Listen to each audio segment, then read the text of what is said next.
എല്ലാവർക്കും ജെമിമാസുകളുടെ പുതിയ വീഡിയോയിലേക്ക് സ്വാഗതം. അപ്പം ഞാൻ ഇന്ന് വന്നിട്ടുള്ളത് ഒരു പുതിയ ചെടിയെ പരിചയപ്പെടുത്താനാണ്. എല്ലാവർക്കും അറിയുന്നൊരു ചെടിയായിരിക്കും. അപ്പോൾ ഈ ചെടിയുടെ പേര് ചൈന ഡോൾ എന്നാണ്. ഈ ഒരു ചെടി പല പേരുകളായിട്ട് അറിയപ്പെടും.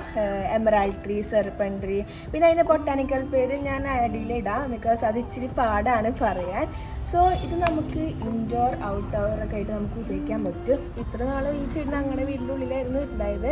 പിന്നെ ഇച്ചിരി വെയിൽ കൊള്ളാൻ വേണ്ടി ഞങ്ങളിത് പുറത്ത് വെച്ചെന്നുള്ളൂ.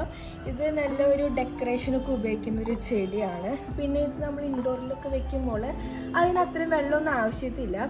പിന്നെ പുറത്ത് വെക്കുമ്പോൾ ആ വെയിലടിക്കുന്ന അത്രയും നമ്മൾ വെള്ളം ഒഴിക്കേണ്ടി വരും. പിന്നെ ഇത് ഞങ്ങൾ മെയിനായിട്ട് ഉപയോഗിക്കുന്നത് ഇൻഡോർ ആയിട്ടാണ്. പിന്നെ ഇതിൻ്റെ തണ്ടൊക്കെ നമ്മൾ മുറിച്ച് വേറെ ഒരു ചെടിച്ചട്ടിൽ വെക്കുമ്പോൾ അത് കുറച്ച് ദിവസങ്ങളിൽ അത് പെട്ടെന്ന് വളരും. പിന്നെ അതിൻ്റെ ഇലകൾ നമുക്ക് കാണാം ഭയങ്കര ഗ്ലോസി, ഫ്രഷ് ആയിട്ട് നിൽക്കുന്ന, ഭയങ്കര ബുഷിയായിട്ട് നിൽക്കുന്ന ഒരു ചെടിയാണ് ഇതിൻ്റെ ഇലകളൊക്കെ.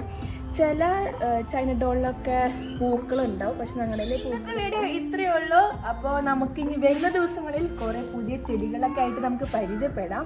അപ്പോൾ എല്ലാവർക്കും ഈ വീഡിയോ ഇഷ്ടപ്പെട്ടെന്ന് വിചാരിക്കുന്നു. ഇഷ്ടപ്പെട്ടാൽ ലൈക്കും ഷെയറും സബ്സ്ക്രൈബ് ചെയ്യാൻ മറക്കരുത്. അപ്പോൾ ബൈ.